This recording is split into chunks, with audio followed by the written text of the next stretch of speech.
akhirat. Selanjutnya untuk umat. Selanjutnya hidupnya penuh tantangan dan perjuangan. Lillahi kalimatillah. Siap? Buat kau ini yang bertanya kok. Aku dan kau sama saja. Jadi memang tidak mudah mengatakan nyunah itu ya. Mudah diomongkan, berat dilaksanakan, dipraktekkan. Jadi kalau kita belajar dan membaca sejarah Nabi itu pensiun di usia 40. Kalau di Indonesia kan batas pensiunnya di usia 60. Bagi pegawai tertentu 60, bagi militer kadang hanya 55. Ada yang 70. Nah itu kan sebenarnya merujuknya ke hadis. Sebenarnya keren loh peraturan pemerintah Indonesia itu Islami, sesuai dengan sunnah Nabi dalam arti hadis. Inna umra ummati, sesungguhnya umur umatku ma baina sittina wa sab'in, antara 60 sampai 70. Sehingga titik awal itu di usia 60 itu artinya awal-awal beraroma tanah gitu, alias mendekati kematian. Jadi kalau sudah usia 60 itu teorinya sudah tak mikir dunia lagi. Apalagi sudah sampai 70, di atasnya itu sudah bonus, maka sudahlah akhirat dan akhirat. Teorinya begitu. Tapi kan prakteknya, kenyataannya tidak semua orang mau seperti itu. Bahkan ada yang punya prinsip, sekalipun sudah tua tetap berjuang biar menjadi catatan. Karena ada pesan, sekalipun esok kiamat, sekarang tetap menanam pohon gitu.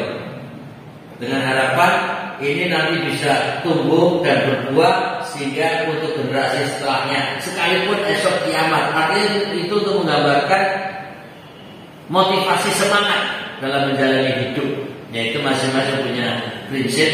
Dan intinya sebenarnya tadi bahwa di sini banyak orang atau diantaranya ada orang yang merasa berkecukupan. Tapi Allah mengingatkan, inna ila rabbika ruj'a, sesungguhnya hanya kepada Rabbullah kamu kembali. Ini yang diajak bicara Nabi Muhammad SAW. Engkau, kamu. Tapi sebenarnya bukan hanya untuk Nabi Muhammad SAW. Saya baca ulang di ayat 6 dan 7 ayat halaman 104 tadi, bahwa harta sebagaimana yang kita saksikan merupakan penyebab utama timbulnya sikap kelewat batas pada perorangan maupun pada golongan. Hakikat ini telah dijelaskan oleh Al-Quran dan dibenarkan oleh kenyataan pada berbagai zaman. Harta benda sering merusak jiwa manusia, karena dengan adanya harta benda maka terbukalah pintu nafsu syahwat selebar-lebarnya. Yang kaya makin kaya, yang miskin ya terserah. Dan di Indonesia ada istilah banyak yang hidup di bawah garis kemiskinan. Ini kan luar biasa istilahnya. Sudah miskin masih hidup di bawah garis. Padahal di garis miskin saja sudah berat untuk menjalani kehidupan ini. Ini hidup di bawah garis kemiskinan, sangat-sangat miskin. Jadi fakir namanya. Itu saja masih hidup loh. Ya, sudah miskin hidup pula. Ini perjuangan hidup. Sementara sebaliknya, yang sudah kaya tambah kaya tetap terus ingin menumpuk hartanya. Sudah punya satu perusahaan, buka perusahaan baru. Sudah 2 perusahaan, nambah menjadi 3 perusahaan.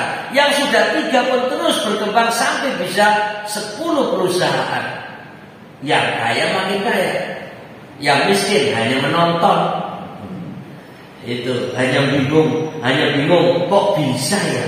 Gitu. Ya itu. Jadi ternyata memang kalau mereka memiliki harta bisa terbuka pintu nafsu syahwat. Padahal sekaya apapun miliarder ketika mati, ya yang dibawa kalau orang Islam hanya kain kafan. Kalau non muslim mungkin masih ada kotaan, lalu mungkin hartanya ada yang dibawa untuk sangu di dalam kubur kali ya, untuk perjalanan menuju pulang ke bapak umpamanya. Ya itu kan keyakinan mereka. Tapi toh berapa? Rumah nggak mungkin dibawa, kendaraan tidak mungkin diangkut dibawa ke kuburan. Sekalipun ada beberapa kisah orang yang kaya raya di masa lalu memiliki kendaraan mewah, maka dikubur bersamanya gitu loh. Dengan harapan di kuburan tetap naik mobilnya gitu. Yaitu khayalan dia. Ya ini tentu di luar normal ya, di luar kebiasaan. Tapi secara umum kan seberapapun kekayaan ya sudah nanti ditinggal. Makanya mumpung kita punya kesempatan masih hidup, apalagi yang punya kekayaan, punya kesempatan, berbagilah untuk orang-orang yang membutuhkan, dan itu bermanfaat kembali kepada kita sekalipun kita telah tiada. Nah, mudah-mudahan kita termasuk yang rajin berderma, rajin bersedekah, berbagi kepada mereka-mereka yang membutuhkan. Mudah-mudahan Allah memudahkan. Amin ya rabbal alamin. Kemudian setelah menjelaskan hakikat tabiat manusia, jadi hubbud dunya, cinta dunia, hubbul mal, wa tuhibbunal mala hubban jamma, yaitu manusia tabiatnya adalah mencintai harta dengan secinta-cintanya. Lalu Al-Quran menjelaskan pula bahwa kembalinya manusia itu hanya kepada Allah semata. Tentang hal ini Allah berfirman, inna ila rabbika ruj'a, sesungguhnya hanya kepada Rabbmu lah kamu kembali. Jadi sebenarnya antara apa yang kita yakini akan mati dan kembali ke hadapan Allah, itu juga diyakini oleh agama lain yang membahasakan pulang ke rumah Bapa. Itu ada. Jadi karena meyakini ada Tuhan Bapa, ada Tuhan Anak, lalu pulangnya bukan ke rumah Tuhan Anak itu loh. Terus anaknya mengumahi sopo itu loh. Ini artinya pulang ke rumah Bapa. Nah, sebenarnya kalau kita kan di sini digambarkan ila rabbika, kembali kepada Tuhanmu. Nah, ini artinya pulang ke hadapan Allah, ke hadapan Allah. Maka tiada jalan yang selamat dan tiada pula jalan untuk lari bagi manusia dari kekuasaan Allah. Jadi kalau manusia yang merasa berkuasa itu terbatas hanya di dunia. Jadi kalau sudah mati selesai. Terlepas orang-orang yang sedang memegang kekuasaan tidak ingat mati, boro-boro ingat mati, masih mikir 3 periode, ya ada itu di sana, tapi nggak tahu kalau di sini. Artinya boro-boro ingat mati, ya, apalagi ingat kiamat. Ya ini malah mikirnya dunia, kerja. Ya kapan akhirat itu. Nah ini yang kadang-kadang terlalaikan, ya lupa akan hakikat tujuan. Mudah-mudahan kita dan mereka semua tetap di jalan Allah Ta'ala. Jadi sekalipun mereka yang saat ini mungkin belum di jalan yang benar, kita doakan mudah-mudahan mereka kembali kepada jalan yang benar, mendapatkan hidayah, dan Allah mengembalikan mereka-mereka yang sesat kepada jalan Shiratal Mustaqim. Allahumma amin. Jadi kita tetap husnudzon kepada mereka-mereka yang belum di jalan kebenaran, sekalipun masih di dalam kezaliman, kejahatan, tapi tetap kita doakan selama hayat masih dikandung badan.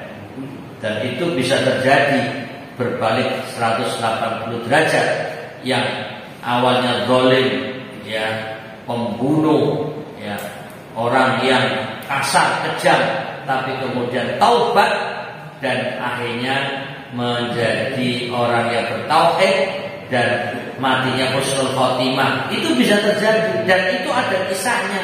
Orang yang membunuh sampai 100 orang, toh akhirnya matinya malah husnul khotimah.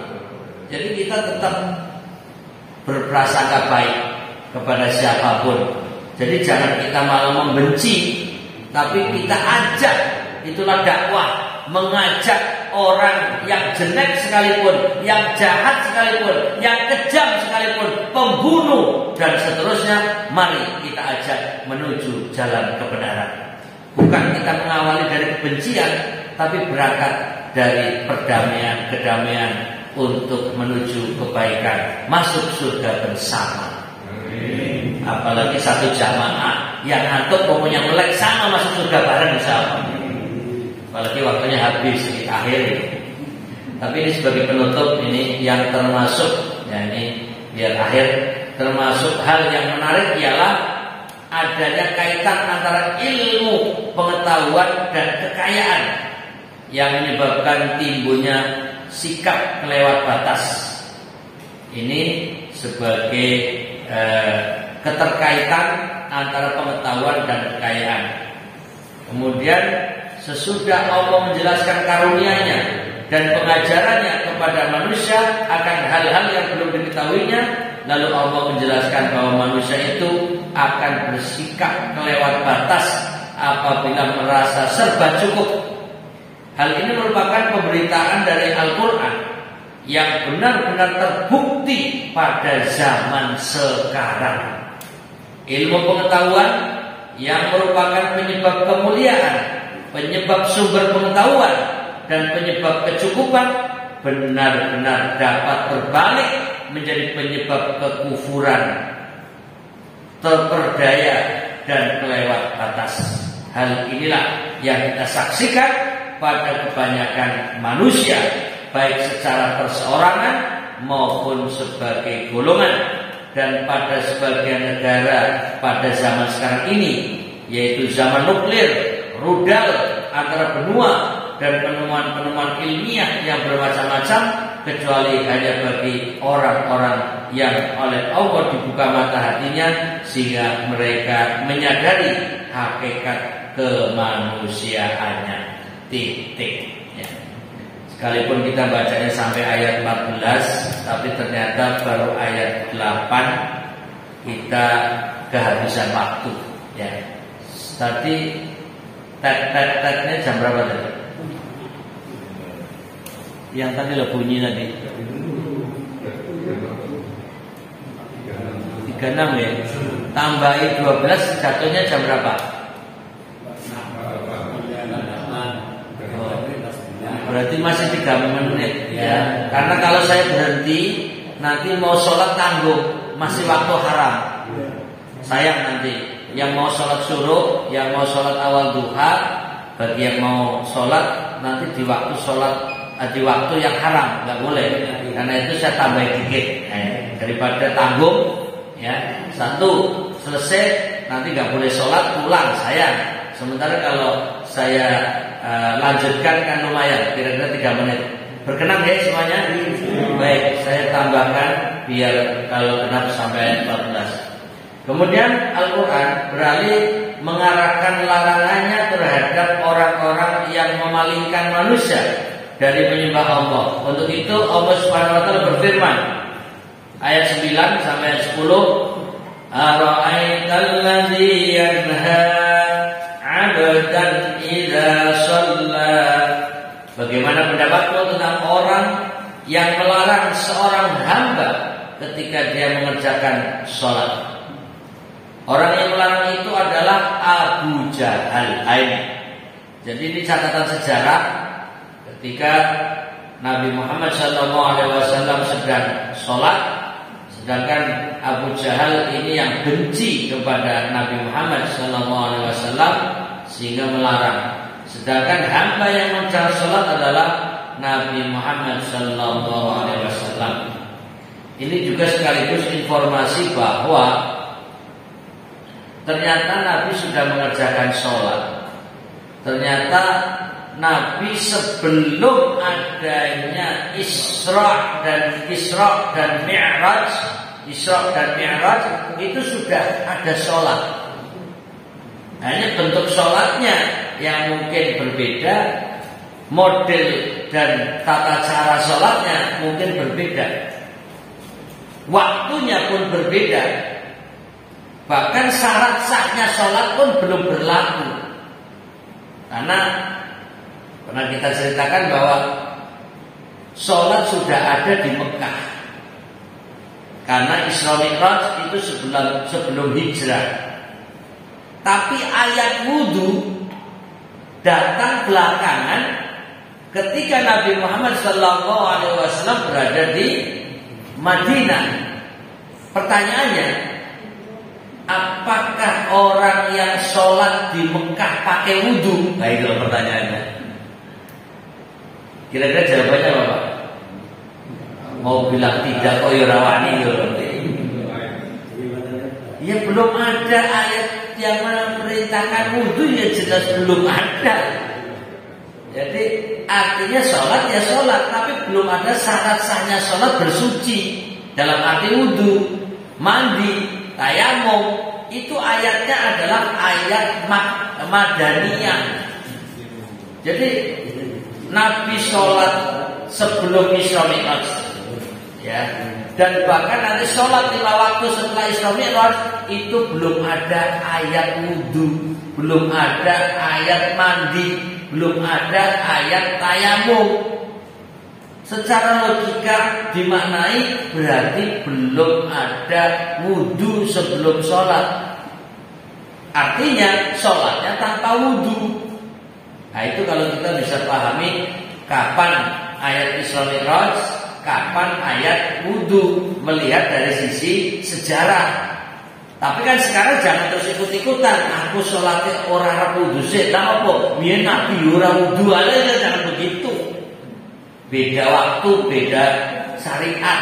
Artinya saat perintah sholat, ya belum ada syariat wudhu, maka sah sholatnya.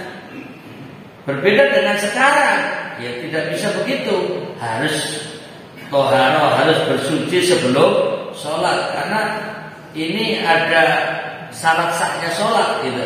Jadi nanti ada mengenal itu namanya at-tarikhut tasyri'. Jadi sejarah pensyariatan agama Islam. Dan ini ada materi khusus dalam perkuliahan.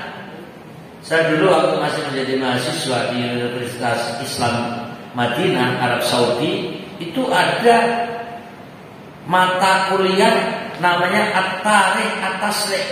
Jadi khusus satu dosen membahas tentang sejarah syariat, sehingga tahu ini kapan awal sebelum datangnya tadi sholat, sebelum datangnya ada ayat wudhu. Itu memang ada tahapan-tahapan sejarah, ya itu ada materi khusus dalam perkuliahan. Ya, ketika saya masih kuliah di Fakultas Syariah di Universitas Islam Madinah, Arab Saudi. Jadi itu penting untuk kita mengenal, sehingga mempermudah kita juga dalam berdakwah. Belum lagi ada namanya fiqhud dakwah.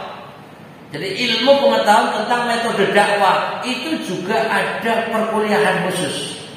Jadi biar kita dalam berdakwah juga tidak serampangan, tidak sembarangan, tapi ada tata cara, strategi, adab, etika, sopan santun, semuanya ada penjelasannya. Harus melihat audiennya, bagaimana kita berkomunikasi, metode-metodenya, itu semua ada di dalam fiqhud dakwah.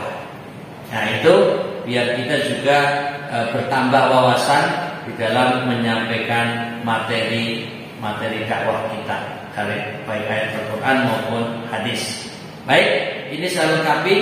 Dalam suatu riwayat disebutkan bahwa Abu Jahal telah mengatakan, sungguh jika aku melihat Muhammad sedang mengerjakan sholat, benar-benar aku akan menginjak lehernya.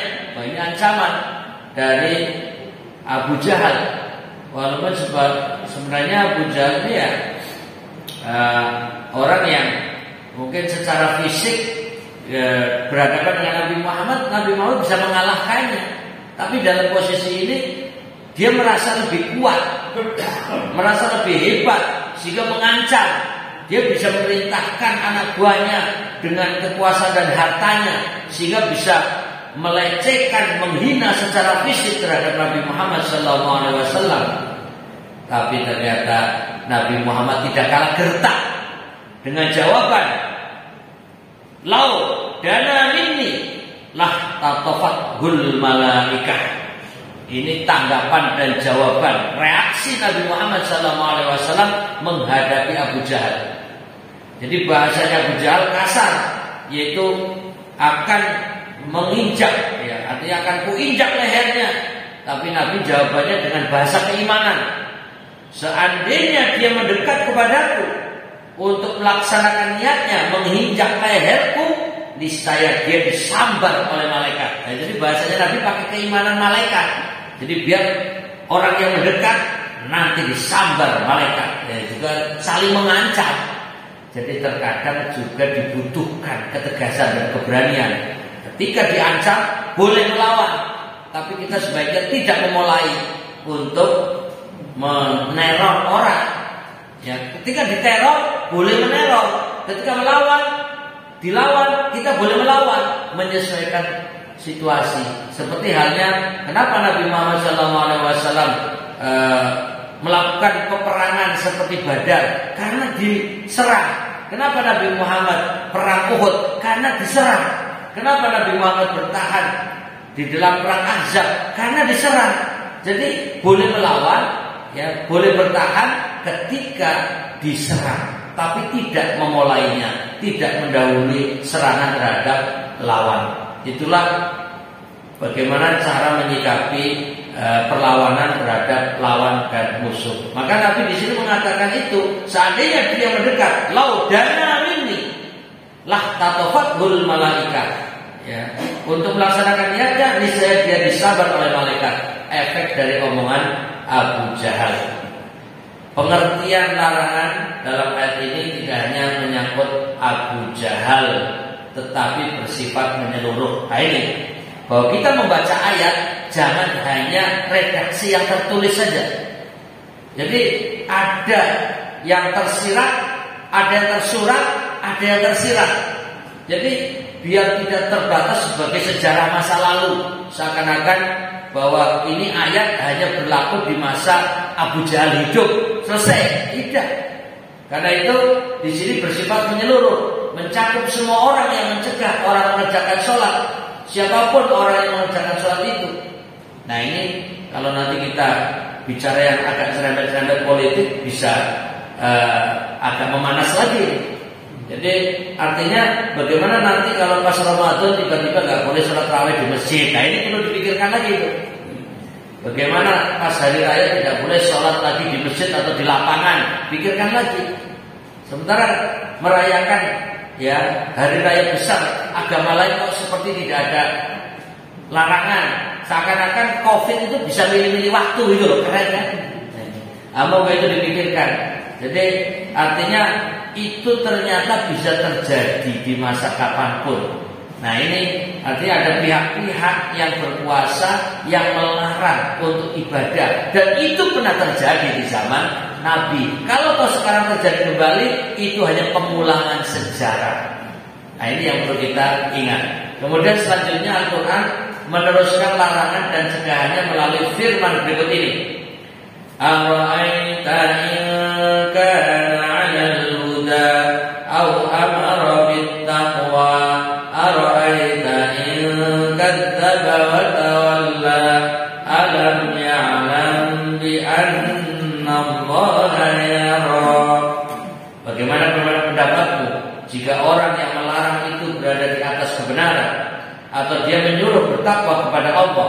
Bagaimana pendapatmu jika orang yang melarang itu mendustakan dan berpaling? Tidakkah dia mengetahui bahwa sesungguhnya Allah melihat segala perbuatannya? ceritakanlah kepadaku tentang keadaan orang yang kelewat batas ini, seandainya dia berada pada jalan petunjuk kebenaran, atau dia menyuruh bertakwa daripada mencegah orang lain melakukan sholat. Bukankah hal itu lebih baik dan lebih utama baginya? Dan ceritakanlah kepadaku tentang keadaannya jika ia mendustakan Islam dan berpaling dari mengerjakan amal baik. Apakah dia tidak takut akan tertimpa azab dari Allah? Apakah dia tidak mengetahui bahwa Allah melihat segala perbuatan dan sepak terjangnya? Demikian kalimat terakhir dengan pertanyaan, tapi untuk penegasan. Mudah-mudahan bermanfaat buat kita semuanya, dan kita bisa melanjutkan pada ayat-ayat berikutnya pada kesempatan yang akan datang. Semoga Allah memberi kemudahan, memberi kesehatan, dan kita semuanya istiqomah dalam thalabul ilmi. Allahumma amin. Akhirul kalam, sampai jumpa lagi bersama Usfur, ya, alias Manuk Empret. Usfur itu Ustaz Furqan, tapi artinya Manuk Empret. Jadi jumpa lagi bersama Manuk Empret di pekan depan, insyaallah. Wabillahi taufiq wal hidayah. Assalamualaikum warahmatullahi wabarakatuh.